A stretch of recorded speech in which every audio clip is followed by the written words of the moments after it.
During the First and Second World Wars, war was a brutal landscape that mauled the innocent and was seldom forgiving.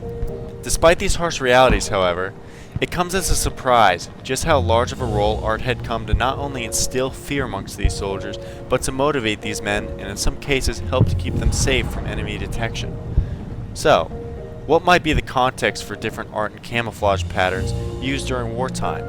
And how might this art have kept morale high amongst these soldiers who were just trying to fight to survive? How might it have invoked fear and even kept these soldiers safe from the eyes of the enemy?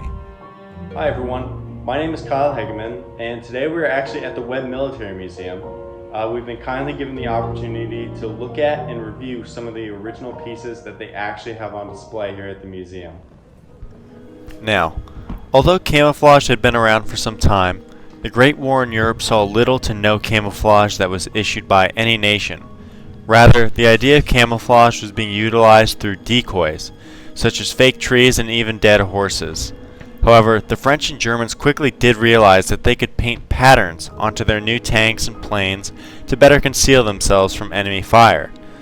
And there aren't many better examples than some of the German tortoise camouflage schemes that began showing up in the trenches. This can be hard to follow, however, since it was documented that the French peasants and refugees would paint these Stahlhelms to sell as war trophies to American soldiers. So, it has been argued that these helmets were rarely painted by soldiers. However, in 2010, a group of military relic hunters located a bunker from World War I in Toul, France. Inside, they actually found a number of original painted helmets, displayed all original paint schemes, and were still intact. Although it is also nearly impossible to confirm a number of online discussions, many of these had actually pointed to German stormtroopers or the frontline raiders painting skulls onto the brows of their helmets to intimidate opposing forces. Interestingly enough, the Germans and French weren't the only ones painting their field gear. We see the British Mark I tanks, which were the first tanks ever deployed into combat, fielding early war paint jobs in and around the year of 1916. Despite their efforts, however, the slow British tanks would cover themselves in mud on the battlefield, and by the end of the exact same year, they would be ordered to be painted a field brown. Apart from their tanks, we also see British and American helmets being uncovered in the German paint schemes as well, most likely due to the fact that soldiers painting them post-war was often a common activity. It's also very interesting, but what's better than to examine some of these pieces in person?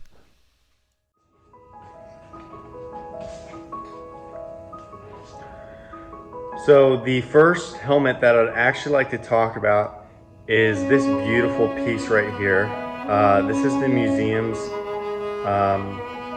this is an M16 Stahlhelm from Imperial Germany in World War I. It is sporting it was a fairly common but hard to find in this exact configuration, tortoise patterned camouflage. You don't really see them in this condition these days. A lot of them have been worn down or poorly stored over the years, but this one is not only just sporting this hand-painted camouflage. They did not come like this. A soldier who owned this helmet personally probably hand-painted this piece, as well as the matching bulletproof steel plate that slips onto these lug nuts right here, right up front. But this is an original piece. It still has its liner as well as its original leather intact. Truly a beautiful piece. As well as this helmet, we actually have another one that is sporting a skull and crossbones painted onto the front of it. This probably was not done during wartime, although it is close to what some of the World War I stormtrooper trench raider helmets would have looked like. This was probably painted interwar period, but interestingly enough, both these pieces are still on display in the museum. Anyone can come in and check them out. But yes, these are our two pieces that not only display the early camouflage that soldiers were using to better keep themselves protected, but even some of the interwar intimidation kind of artwork that you'd see during this time period after World War I.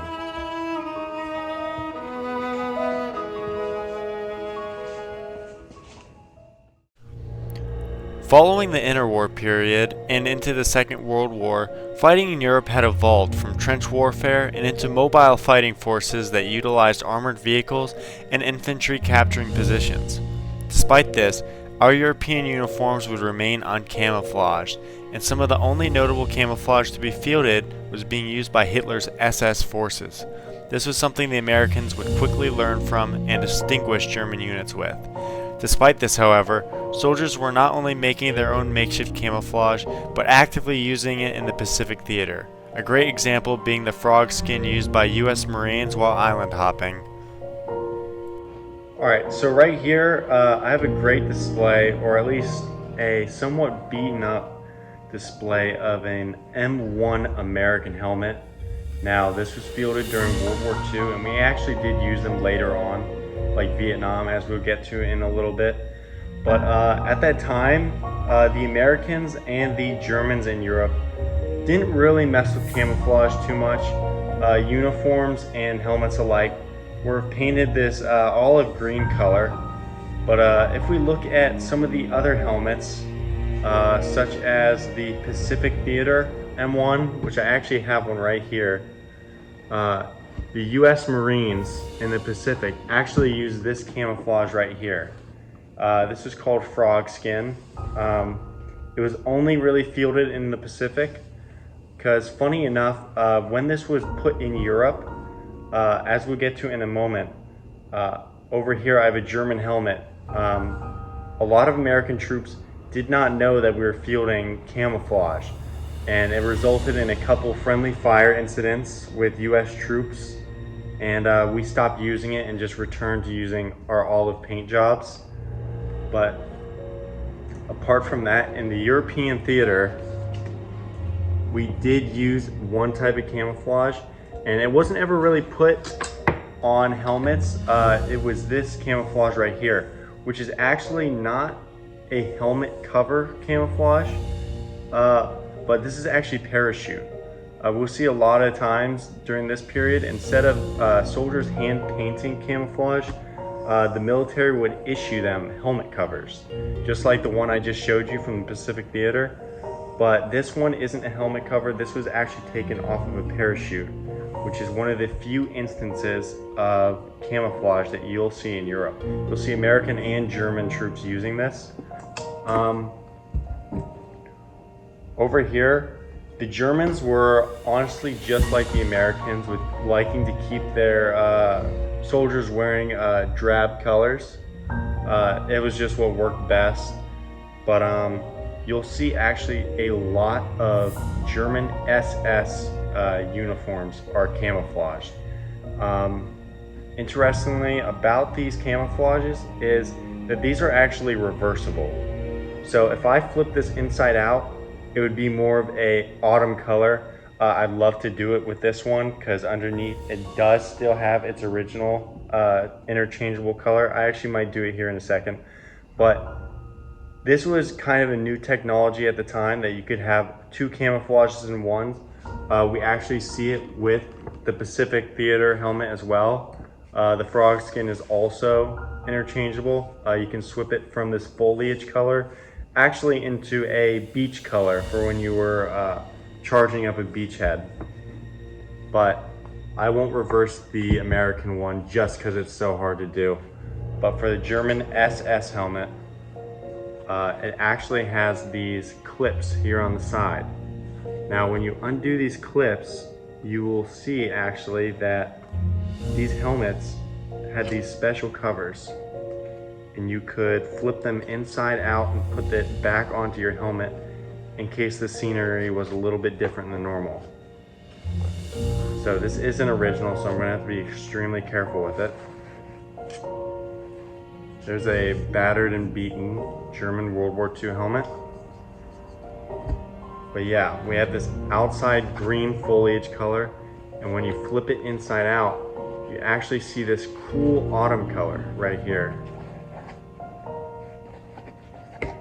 But the Germans in World War II were one of, if not the only people who were fielding helmet covers in camouflages. Actually, another camouflage we actually have here is this right here. Now this was also fielded by the German army during World War II. This is called P-dot camouflage. It's a more of a polka dot painted pattern, but you'll rarely ever see this in the German Wehrmacht. This is also just mainly SS units, which is actually why the American friendly fire incidents were happening. US GIs were mistaking their fellow Americans for German soldiers who would often wear this if they were associated with the SS. So that's why the Americans stopped using it.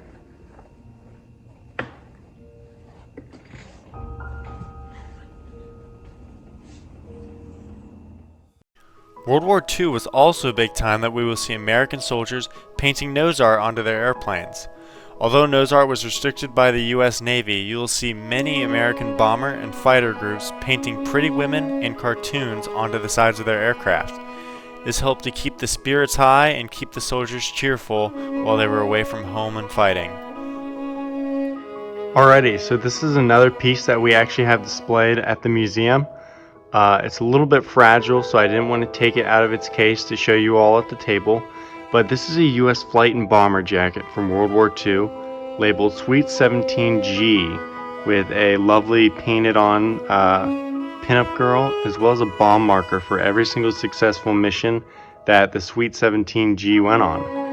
Now, it's a common misconception, but according to the Mighty Ace Museum, actually here in Savannah, a lot of these jackets didn't actually belong to the flight crews themselves or the pilots. These were actually belonging to the engineers and the repairmen who would actually work on the airplane. So these actually belong to the ground crews themselves. It's believed that the Sweet 17G is called that because this actually belonged to an airplane called a B-17-G. So the name kind of fits. But other than that, this is a very interesting way and a great display of some of the pinup girls that the United States military used to improve morale amongst crews. Now, I'd love to go into more camouflage, but to be quite honest, following the events of World War II, camouflage exploded in popularity amongst major and minor powers alike. Covering a topic so expansive might take too long to explain. However, following World War II, Americans would try out a number of different camouflage patterns like EDRL and Tiger Stripe in Vietnam, and later in the 80s, camouflage for more foliage-based environments like M81 woodland and others developed in the same time period, such as chocolate chip for the Middle East.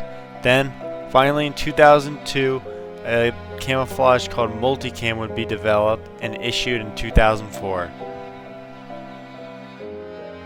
Military history really does mean a lot to me.